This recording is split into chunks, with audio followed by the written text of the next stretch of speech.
हर साल की भांति इस साल भी श्री श्री 108 नवयुवक छठ पूजा समिति महारानी पोखर कन्हौली झंझारपुर आप तमाम नगरवासियों का हार्दिक हार्दिक अभिनंदन करती है। देखो सबसे महान छठी माई छे, घाट स्वर्ग बुझाई छे।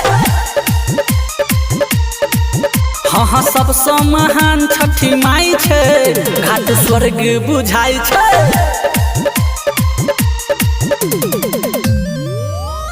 महारानी पोखर कन्हौली करला छठ हवेली। खूब सजेने देखू सब भाई छे, घाट स्वर्ग बुझाई छे। देखू सबसे महान छठी माई छे, घाट स्वर्ग बुझाई छे।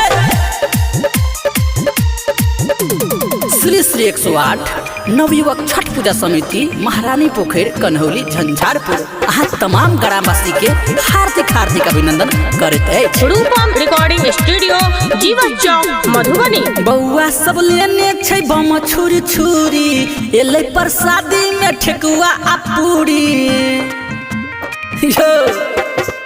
बउआ सब लेने छे बम छुरी छुरी, प्रसादी चढ़बै छे ठेकुआ आ पूरी।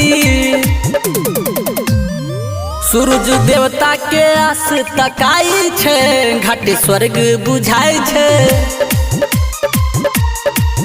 देखू सबसे महान छठी माई छे, घाट स्वर्ग बुझाई छे। जी हाँ, हर साल की भांति इस साल भी श्री श्री 108 नवयुवक छठ पूजा समिति महारानी पोखर कन्हौली झंझारपुर आप तमाम नगरवासियों का हार्दिक हार्दिक अभिनंदन करती है। बाजू बाजू छठी मैया की। डीजे मुकेश दीवाना करे पावन, पप्पू रंगीला घाट लागे छे सुहावन।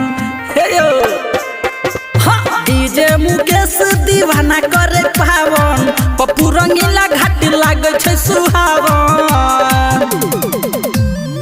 आलोक दौरा अरविंद रूपम जाई छे, घाट स्वर्ग बुझाई छे। देखियो सबसे महान छठी माई छे, घाट स्वर्ग बुझाई छे। जय छठी मैया।